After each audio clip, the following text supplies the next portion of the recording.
The first writers in residence came to the James Merill House 25 years ago, shortly after James Merrill's death in 1995.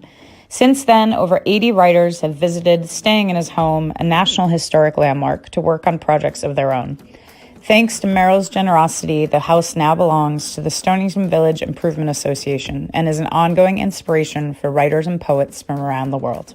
For more information, visit our website, jamesmerrillhouse.org. Thank you.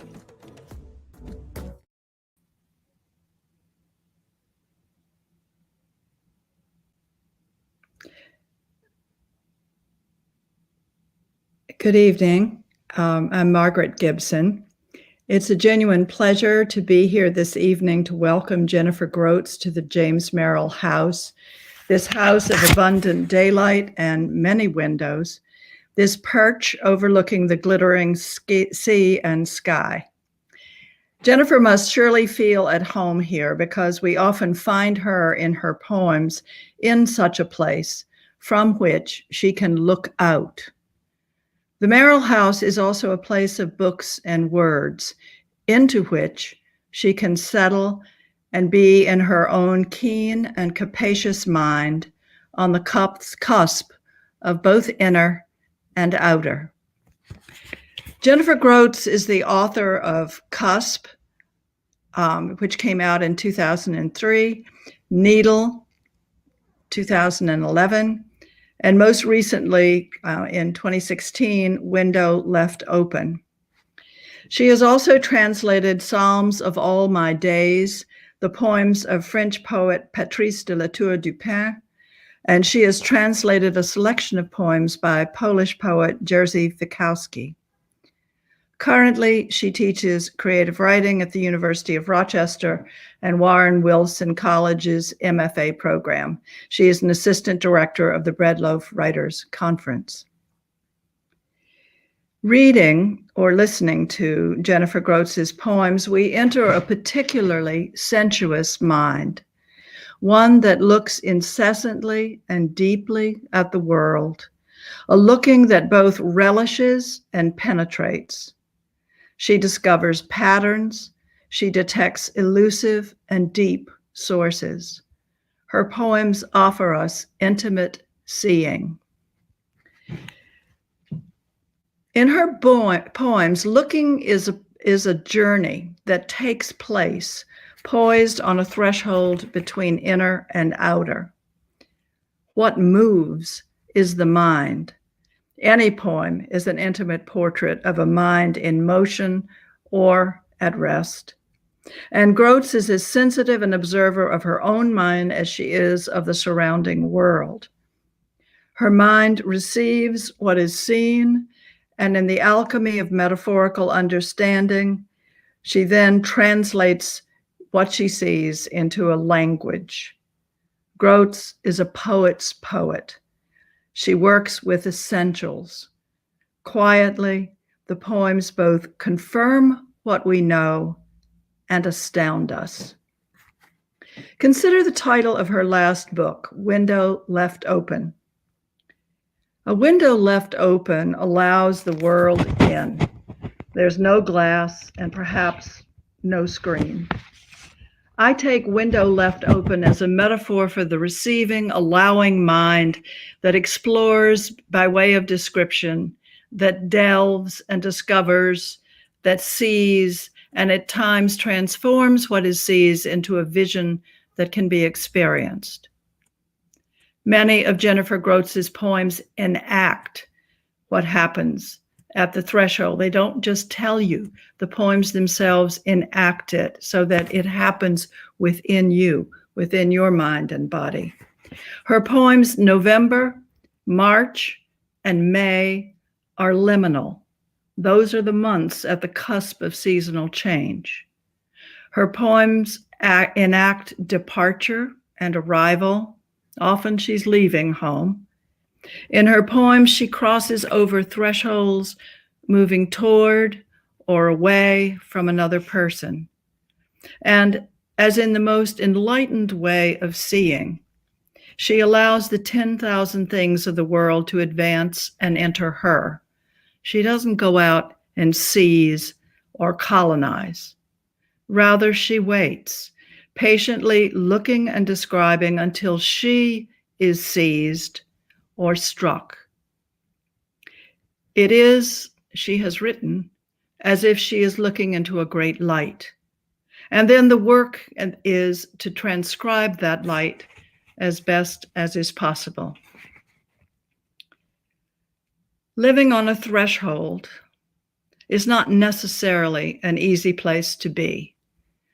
Paying attention on the threshold, this poet must have the courage to admit both beauty and terror into her consciousness. One must have the courage to become what one sees, to be personal and impersonal at once. When the literal and the figurative or metaphorical intimately converge and converse, there you have a poet in the tradition of Emily Dickinson, Maria Rilke, Theodore Roethke, and yet Jennifer Grotz is uniquely herself. Here's a roadmap to a journey through a Jennifer Grotz poem. The speaker looks and looks. Then the speaker of the poem offers us a generosity of description. Description is the seedbed of insight, insight the precursor of metaphor, and metaphor is that which yokes the seen to the previously unseen, and in so doing, transforms and often deeply surprises. What is transformed? The poet is transformed, language is transformed, and we, the listeners, are changed by the experience. Welcome to all of you who have come to listen to these poems. Leave your windows open, and I don't mean on your computer. Leave your windows open and join me in welcoming Jennifer Grotz. Oh my goodness. Thank you, Margaret. That's a very generous, that's a gorgeous introduction. Welcome everyone. I'm very happy to be here at the James Merill House. I'm in the dining room. As you can probably tell from the background, I'm underneath the beautiful domed ceiling. I'm right next to the James Merill Ouija board, which I'm taking as inspiration for the first poem that I'm going to read. I'm going to read a handful of poems, and then I think Margaret and I are going to talk a little bit with each other, and then I think we're taking questions if there are any from the audience too. I found this amazing book among the many amazing treasures that are on the shelves here in the James Merill House. It's so old it doesn't have an ISBN or a publication date, but the title is How to Be a Medium. And I was reading through it today. It's really quite interesting. So if you have a crystal ball, or if you're interested in mesmerism or spiritualism, I can tell you more. I'm going to use this, though, as my jumping off point for my first poem, which is called Medium. In the 19th century, I'd have found a medium, a knocking table, a crystal ball. But to conjure him in 2015, I go online and Google, scroll page after page until his name disappears in a list of random links. But still there's his handle on Skype, still the picture of him crossing the finish line of the Portland Marathon, still the smiling in the wind on the beach photo, still that email that arrived at 3 a.m. back in February, those words of such love and affirmation out of the blue that I knew were strange, but didn't query, thought maybe he'd been up drinking, was feeling sentimental. And that must have been the night of the first attempt we found written in his journal, how he'd thrown himself off a bridge in the cold, dirty Willamette, but survived. And how disappointed he must have felt then, the body involuntarily countering with a surge of adrenaline, his body feeling at its utmost alive.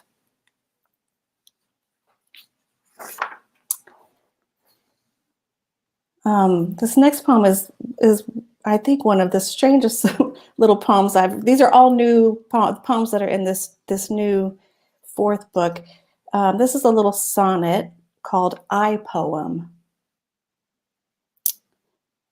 Now there are many moons, I read, primordial crumbs.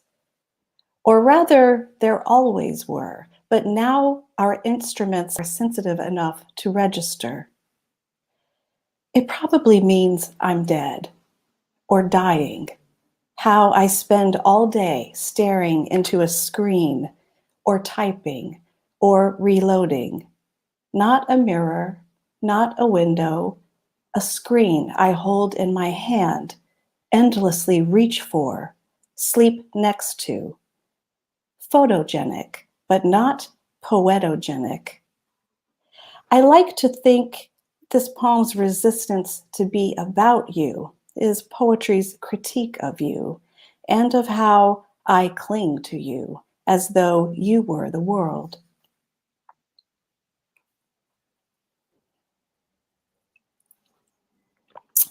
The poet, a dear friend and mentor, Ellen Bryant Voigt, told me years ago that I should apply to this residency here at Stonington. And she was telling me that to entice me, she said, Stonington is the Cassis of Connecticut. It's the Cassis of the United States. Cassis is this small little fishing town, village in the south of France, close to Marseille. And it's a place I discovered when I went to, I had a fellowship at a place called the Camargo Foundation many years ago when I was working on my second book. And I fell in love with Cassis and have been going back pretty much almost annually since then. So I haven't written my Stonington poems yet, but I do have a handful of recent Cassis poems. And being by the water, I thought that I would read a few of those. So this first one is called Go Along. And I should say, I think you'll hear it, but just for clarification, I'm punning a little bit in this poem with the French word goéland. Goélands are seagulls. And to my mind, that sounds like go along in English. That far off glittering that leaps right off the sea and into the sky is the gulls at dusk fishing. And that happy excess of landing back in another language is the temporary doubling of the world that has two words for everything, starting with the gulls, les goélands. It sounds like go along, which they do, just above the smeary waves. The sea, a kind of frosting, spreading itself flatter and flatter. Yes, something about how flat it is and blue, except when it's gray and like a liquid steel. The sea makes me want to go along.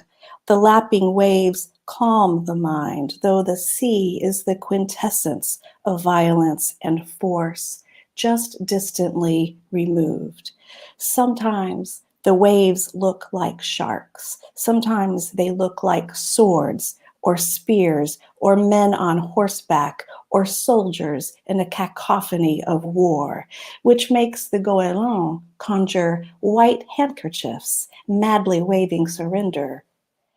How the sea teases out these meditations, illusions, though other times it returns each thing to what it was, the unorganized slosh or slap against the pier, the unsynchronized cries of the gulls, the day's overwhelming sense of loneliness, which I can only register, not do anything about.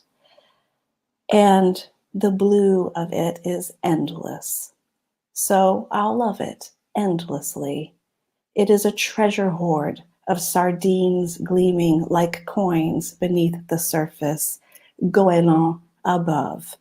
And I stare until I almost become one, the wind's invisible muscles whipping beneath my belly. I imagine the air's damp ripples of velvet as I go along, as I walk with arms in one language, in another stretch wings wide.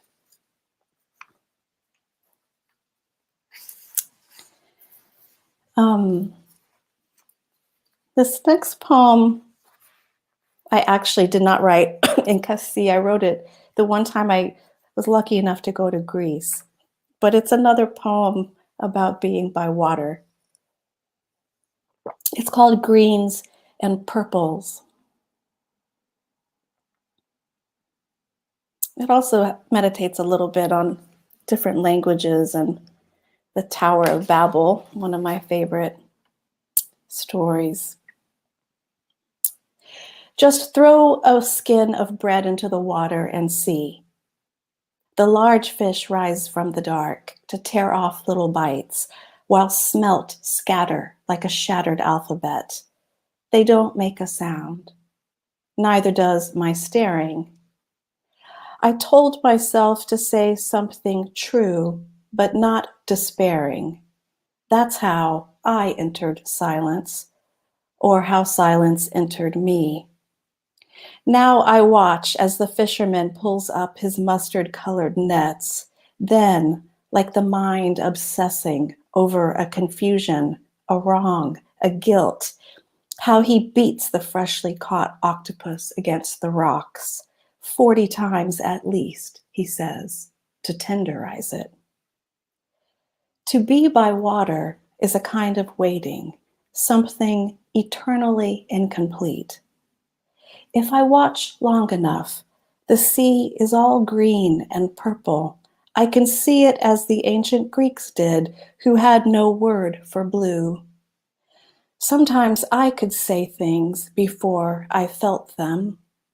Other times, by the time I felt, the words were already gone. I have become too interested in silence. It is like finding the single position that causes no pain. And the end isn't silent. It's when everyone starts speaking in different languages. That's what God does when we get too proud. He makes us lonely.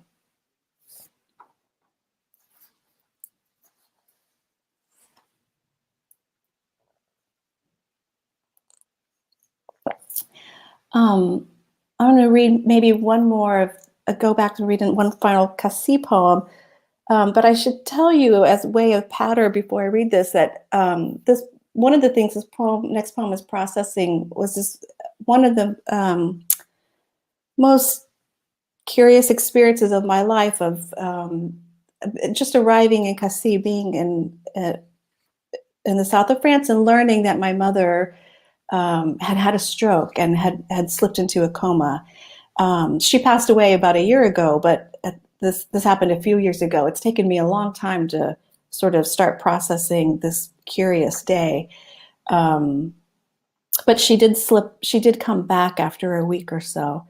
Anyone in the audience who is familiar with the Love Song of J. Alfred Prufrock will also hear an echo in here. The poem is called Free Fall. She was in a coma, the doctor told me over the phone. She was electrolytes out of whack. That was the literal. While I was on another continent, standing on a cliff, looking down at the sublime view my new friend had brought me to see. That was literal too, the glittering sea and the harbor with tiny boats lined up like teeth. Below us, cypresses jutted from the cliff's red rock. I couldn't understand how a person, a consciousness, was a kind of invention, provisional, and could be erased by glucose and potassium spilling through cell walls. That was what I was thinking as we stood in the small crowd that had gathered to watch the sunset. I marveled at the loss in store. though I saw the beauty, a sky stained every color but green, a slow liminal glower stretching flat and thin as settling smoke, a horizon and a unit of time. Let us go then, you and I, while she, I shuddered, was a patient, etherized upon a table. Then I shuddered again as the man standing next to us jumped and fell and kept falling. Terror bloomed, then his parachute. Then the literal and figurative reordered themselves. Then what we'd reached for instinctively in the moment of falling, then wordlessly we let go of each other's hands.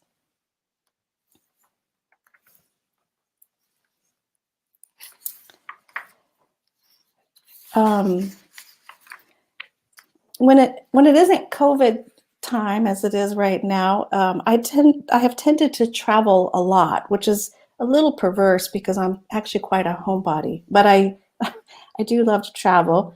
And that's reflected in some of these poems, including the next one. But this next poem is also a love poem. It's called The Crows. I want to just check on time. Okay. The Crows. There must have been greetings that rhymed with each of them. But now she only remembers the goodbyes, the countless times they stood together speechless under a starry meal of snow, crows congregating above them in bare winter branches, all through the desperate sadness at the end, one of them still madly in love, while the other admitted defeat, taking turns as if exchanging a heavy suitcase. And they were, after all, always traveling, somehow never at home. He loved her in libraries and parking lots, in cemeteries and cafes. She loved him in the held breath of elevators, in stairwells and trains. He loved her in daylight, but also in the dark. She loved him most at the end of the day, telling a story at dinner while waving his fork and knife. He was her never husband, and she his never wife. There must have been greetings that rhymed with each of them. All along, though they couldn't hear it, before they had stopped being lovers, before they had even started, back when they were two people leaving a restaurant in summer's dusk. The crows were growing busy, numerous. There was one coming to land on every branch of every tree. Once the thumbless black hands of their wings had finished stroking, muscling the malleable sky all along, though they couldn't hear it. The birds had been winging their silent applause for the love that was going to be, then was.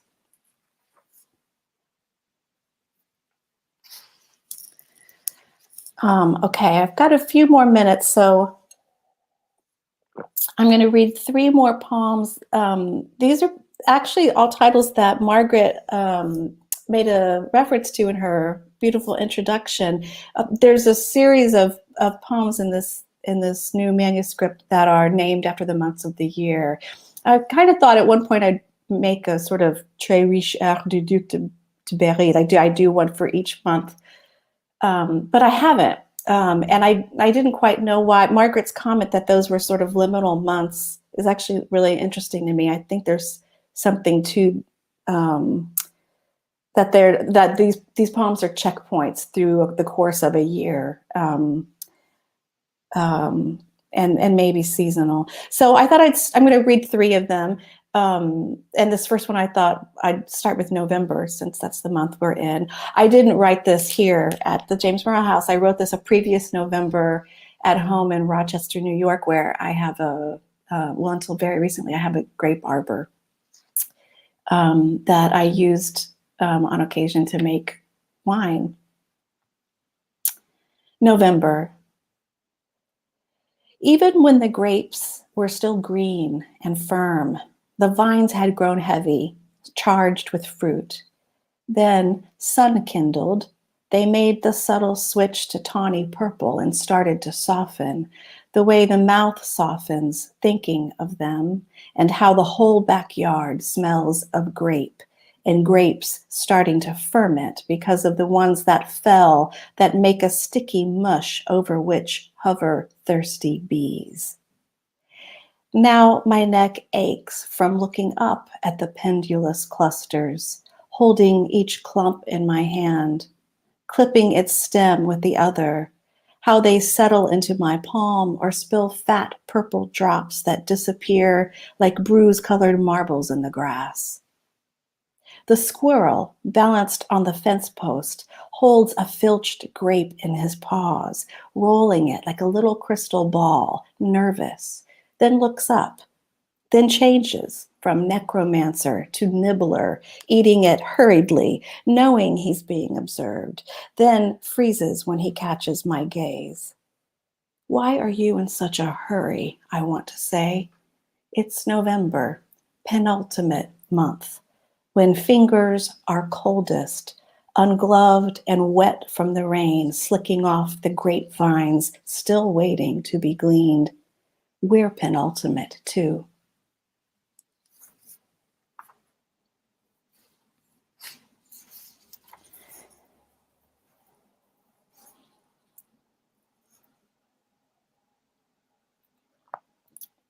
This poem's called March. Everything was moving, pixelated, snow splintering down and nestling in the yellow grass. March, a constant darting in the corner of my eyes. Time of year, the world wants us to look several places at once and smell. Mixture of hay and mud, sunlight on straw, and not a scent but a tickle in the nose while brushing the horse to help him shed his winter coat, the hair falling in wisps and clumps, inciting the barn swallow's deft descent from the rafters to pick up a single blade of straw, a beakful of hair, for weaving a nest that will be soft and warm. All winter, the horse had paid closer attention to me than any human. When I rode him bareback, all I had to do was look where I wanted to go, and he could sense from my seat all the way up my back the slight direction my neck had turned. He weighed 953 pounds. To make him stop, all I had to do was hold my breath.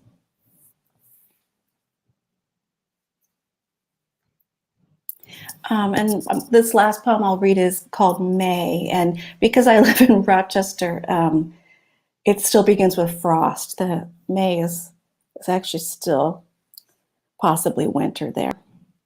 May. Early morning frost.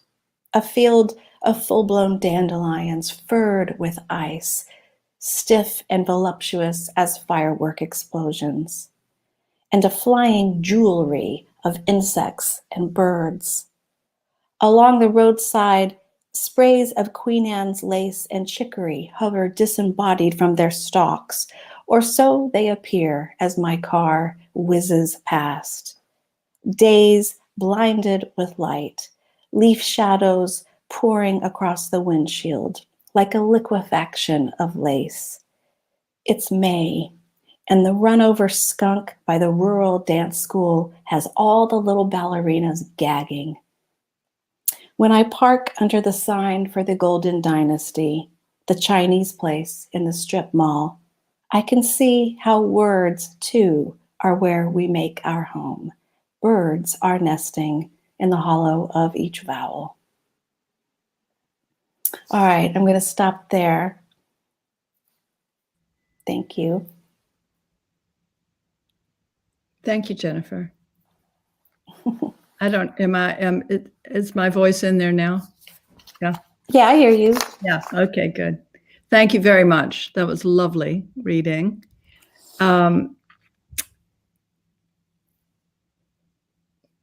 I learned reading Rick Coster's article about you in the newspaper that you grew up in a house with 3 books: a phone book, a dictionary, and a Bible. So did I. I think maybe in my house we threw in an encyclopedia, so we got a little social and political history, but and scientific. You've also said that childhood is a place one needs to leave. But I was wondering if I could, well, I don't know. Reading that in the newspaper, I went right back to reading the Bible as I did when I was a child. I was really steeped in it.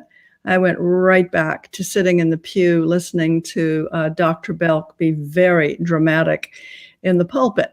And, you know, I was in church as a young thing. So I was hearing a language level that was way above what I was getting in school, or, you know, the books that were appropriate to one's vocabulary at age, whatever, you know, 5, 6, 7.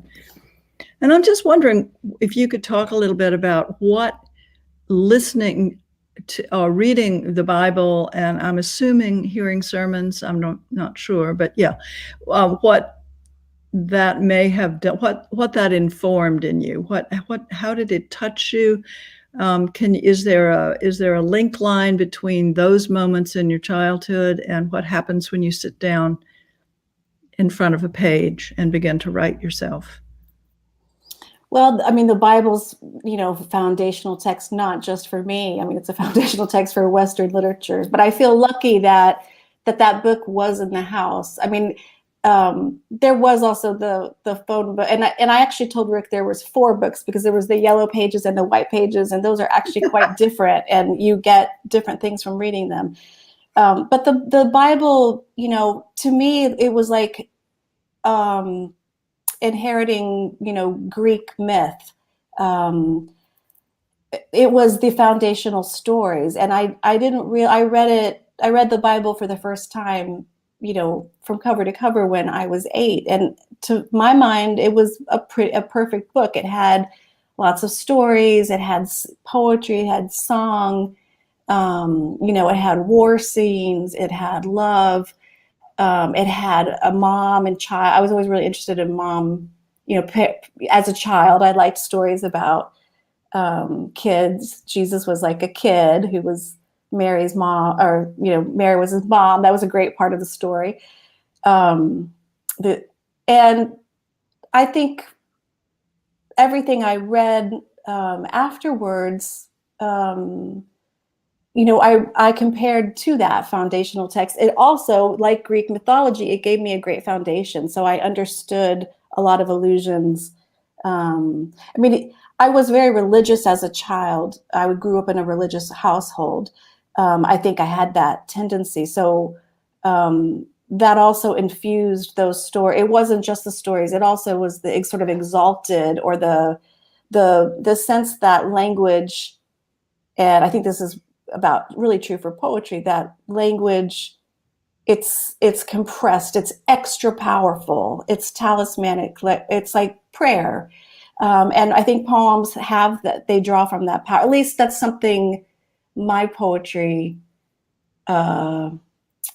definitely works with, or tries to harness. I mean, I was just now hearing myself read. This is the first time I've given a poetry reading on Zoom since the pandemic.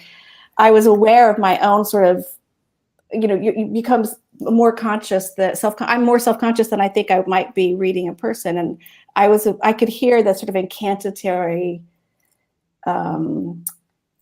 place that the poems tend to go. And I think I got that from the Bible and from listening to pastors, that's the sort of language that, and the register of it, the music of it, the diction and the music of it.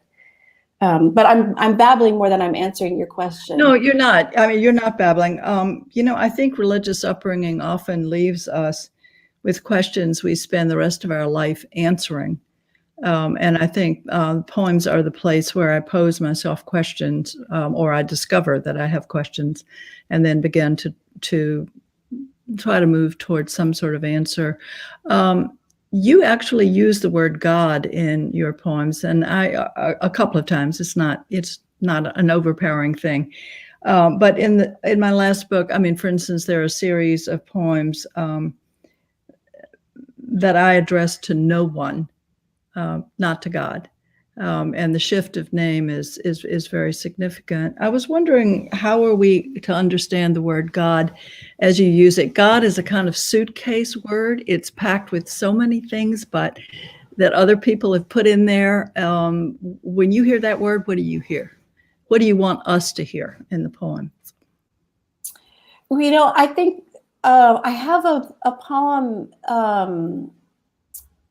that is actually dedicated to Ellen Bryant Voigt in my second book that's called Medusa.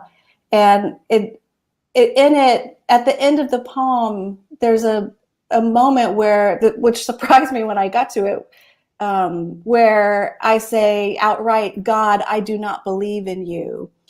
And then the next gesture of the poem is, I don't know who I just said that to. That even inherent in the way that I reject God, I tell him, I address him. And so there's something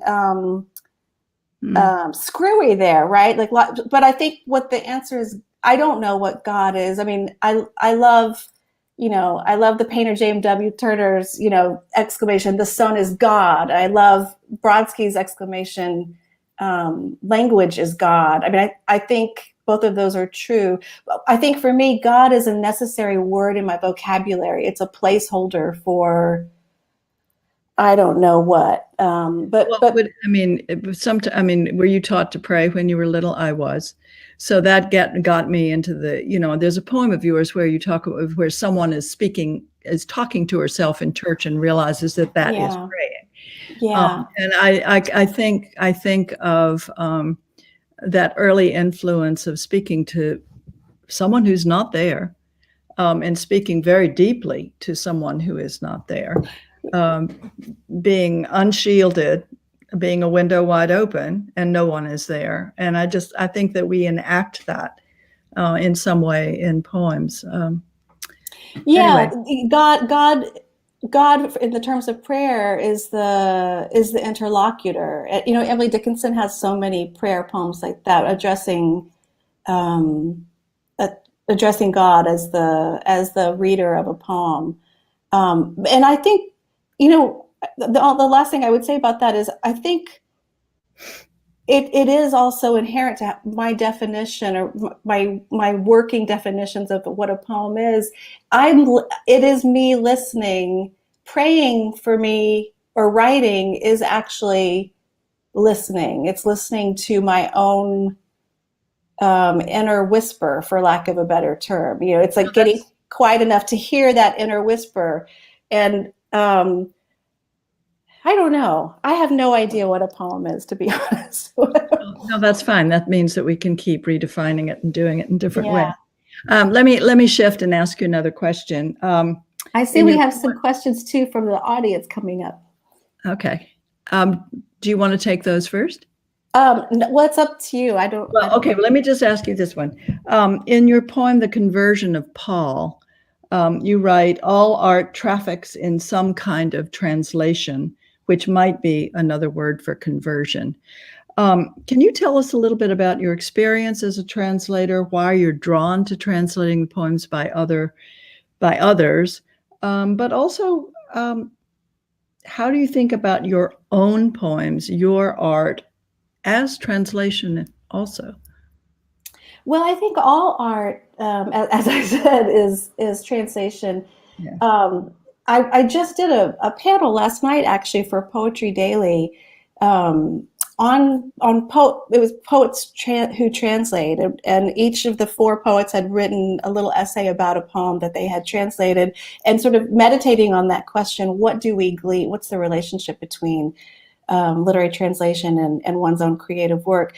And one of the I was saying last night that I find increasingly to be the case, the older I get and the more I do these different activities, is I feel like reading and writing and translating and editing, that these are actually all in some way, and reading includes looking, like looking at a painting, that these are all the same activity, actually, to me, that they're more like different modes of this central human business that conscious that we're doing.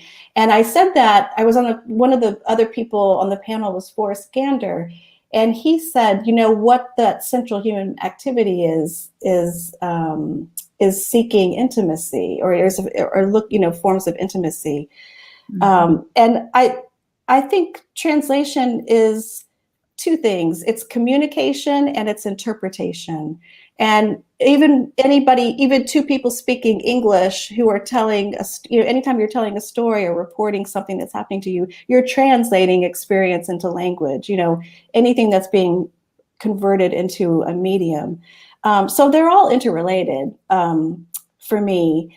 I mean, I like to translate because I don't have to actually come up with what to say. I just have to figure out how to say it. But I do think. Does the voice of the poet you're translating stay in your head for a while? Do you need to shake loose of it? I've written a couple of books of persona poems, and the voice in my head was that voice, not exactly my own. And it was kind of hard to let go of, say, Tina Modotti. I had to learn to live without her once that book was done. Translating must be something like that. Isn't it great when you don't have to be yourself? Yeah, it's really refreshing to try to conjure. I mean, it goes back to being a medium, to conjuring this other voice and putting that down on the page. But no, when I translated the poems of Patrice Dupin, he and I had a lot of similarities in this religious background and this interest in the Psalms. So he did. I mean, I think he shadowed a lot of the poems that I wrote in my last book, or he helped set. I think I stole or imported some of his pacing and some of the ways he uses the sentence and the way that in a psalmic sort of way. But this last book that I co-translated of Jerzy Fitzowski, a really different poet. I think the only thing Fitzowski and I have in common is this interest in image and metaphor. He uses really surreal imagery. But I actually wished that I could copy him more. But I don't know how. He's so himself. I can't copy him. So it's interesting. Do you want to take a couple of poems from the audience that have? Sure. Yeah. I don't know where they went. There's one that says, from Carl Phillips, lovely reading. I wonder if you could speak about your relationship to fixed forms, given your reading of a sonnet, for example. Well, hello, Carl Phillips.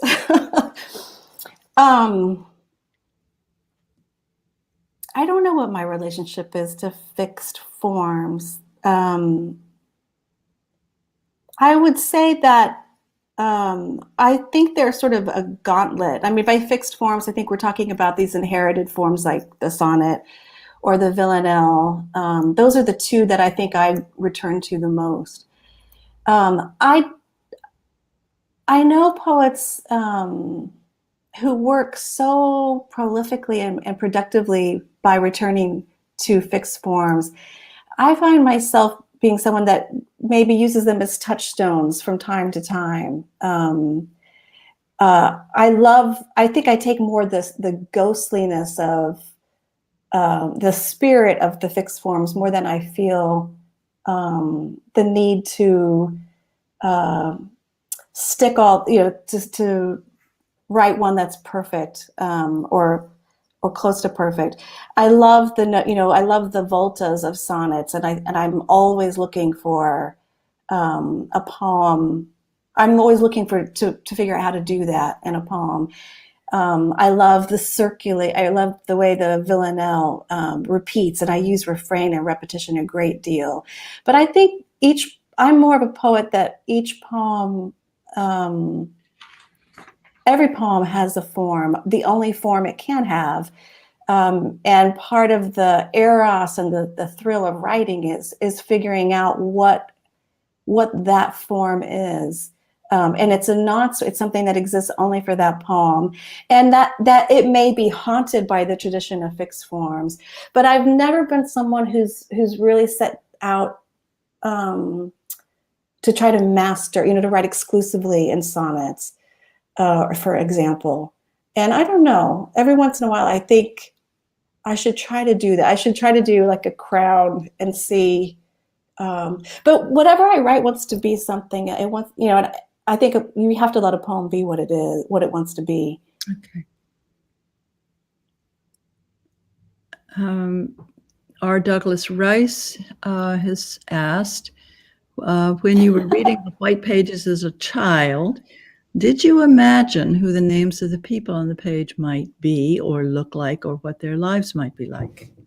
Oh yeah, absolutely.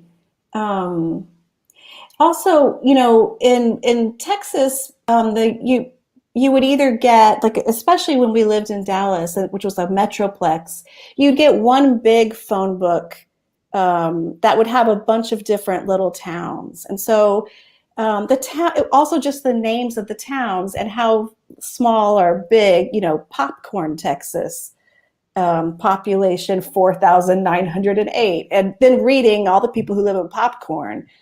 That's really interesting, Dolores and Popcorn, and thinking about her versus, Cindy in Happy, Texas, or Poetry, Texas, or Muleshoe, Texas. Yeah, I did think about them. But as I'm saying that, it's also the delight of the language, right? The delight of the diction, the words. I have a question I want to ask before we end, but so let's take this one more from Thomas Benfield. Can you speak to your usage of lists, especially lists of synonyms, as in go along, and how that device might be informed by your work in translation? And how it might be informed by your work in translation. I don't know how. I do resort to lists a lot. I think there's this. I think Yeats has this an assertion of rhythm being not repetition, but I sort of enact it that way, of being this way that you stay asleep and awake at the same time. This way that you inhabit a moment of concentration or extend it. And I think you can see that everywhere in my poems, that I never, that's probably why I don't write sonnets. I don't want to make a little song. I want to milk something and sing it out, list it, extend it, exhaust it. I don't know how that relates to translation for me, though. I'm sorry. Well, maybe as somebody who grew up with an encyclopedia in the house, I think lists are great because they allow you to still stay lyric, still sing, stay very concrete, think in metaphors, and encompass the world. Just keep going. Yeah. Well, they make a great order, the randomness of the order, so that you pair things that you wouldn't normally pair together. But you want to ask something else? Let me ask this one last question. As a poet laureate of Connecticut, I've made as my focus poetry and the earth in a time of global climate crisis. I wonder if you write so beautifully of the given natural world. I wonder if you are drawn toward taking on poems that have to do with global climate crisis. I mean, it would seem to be a natural direction in your work. Conversion and conservation might actually meet. What do you think? Yeah, well, it's interesting. There's a lot I would want to say. There was an anthology that came out this past year called Here, that are poems. And I have a poem, there've been a couple of anthologies like that where they'll select a poem of mine for those purposes.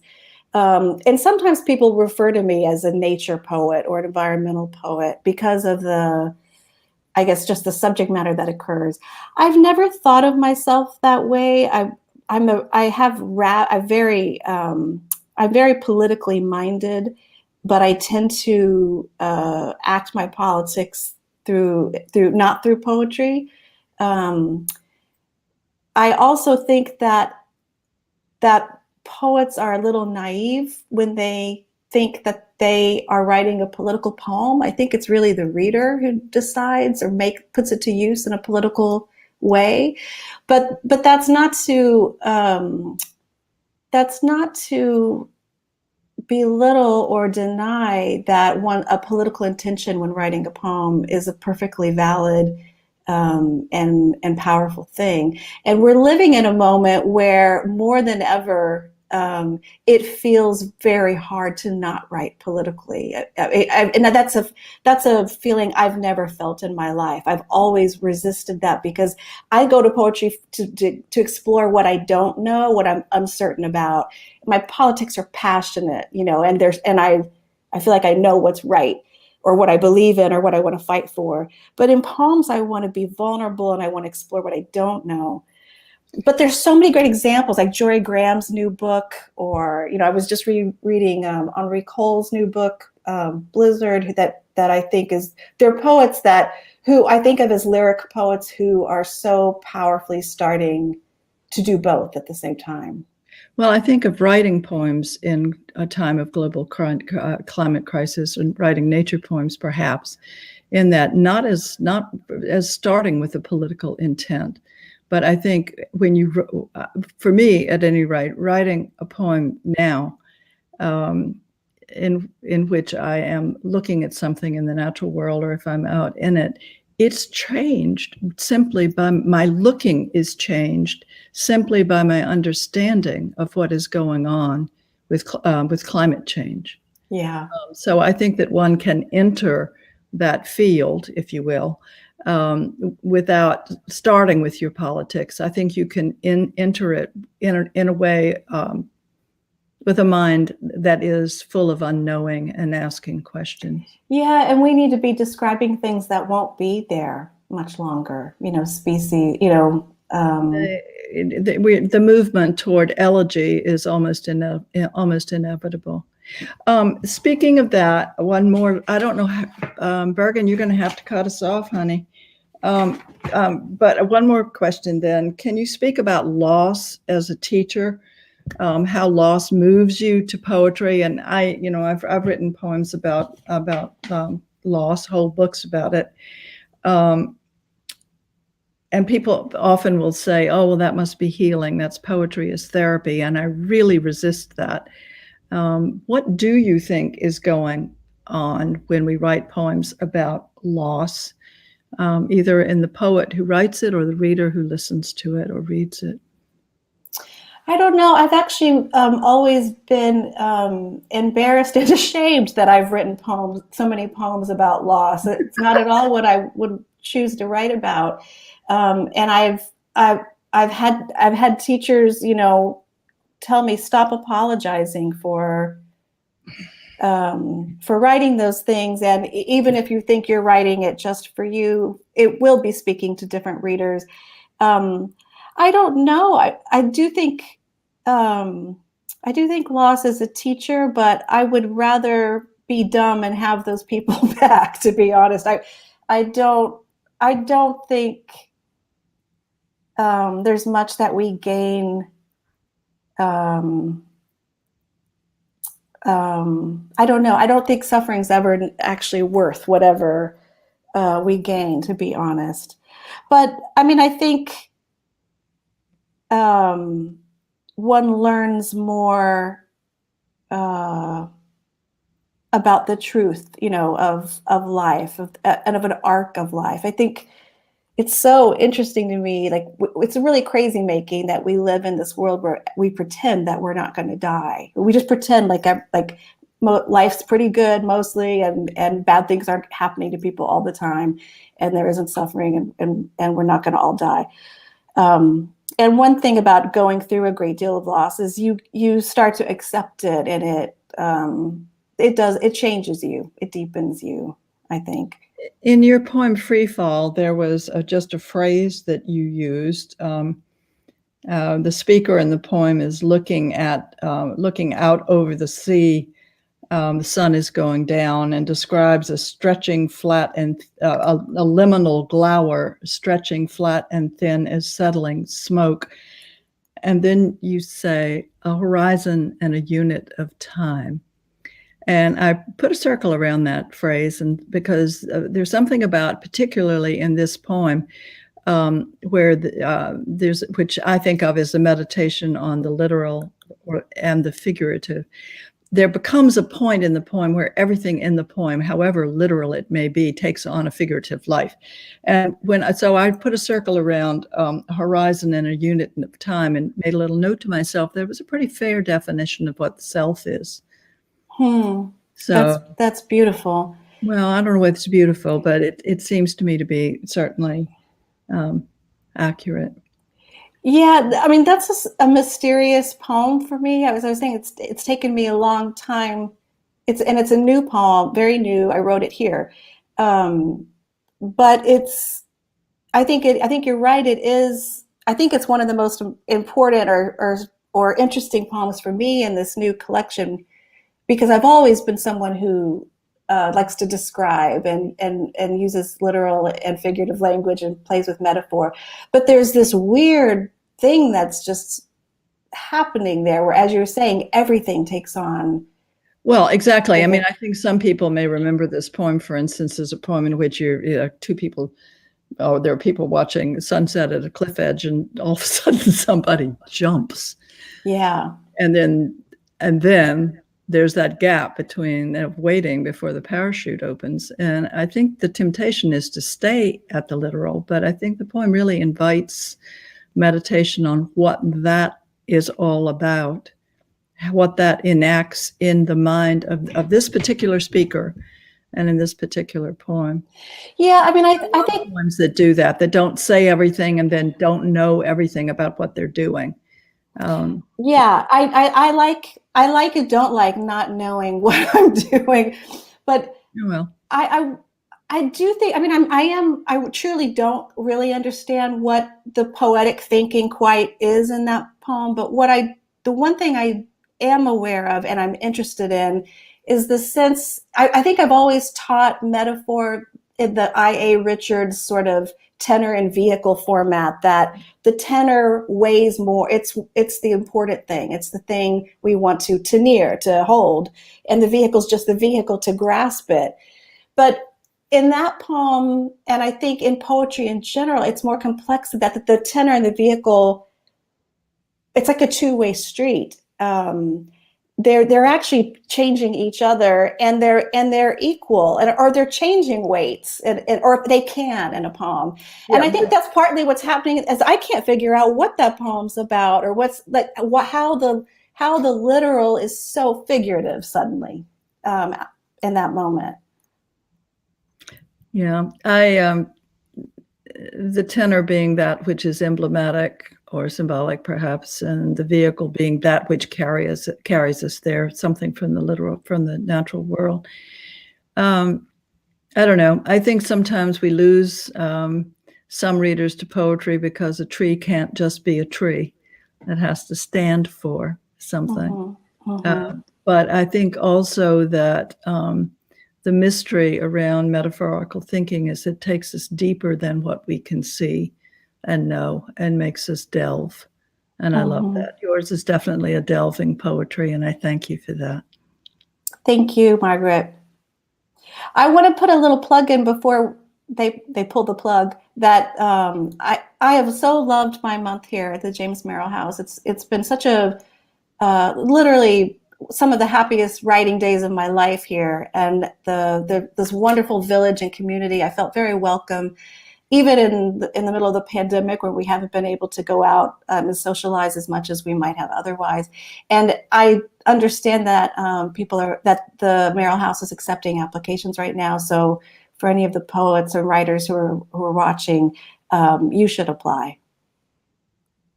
Thanks for that plug, Jennifer. I have a very small part here as part of the advisory board.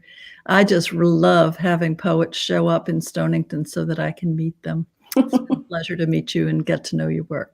Right back at you, Margaret. All right. Bye-bye, everyone. The first writers in residence came to the James Merill house 25 years ago, shortly after James Merrill's death in 1995. Since then, over 80 writers have visited, staying in his home, a National Historic Landmark, to work on projects of their own. Thanks to Merrill's generosity, the house now belongs to the Stonington Village Improvement Association and is an ongoing inspiration for writers and poets from around the world. For more information, visit our website, jamesmerrillhouse.org. Thank you.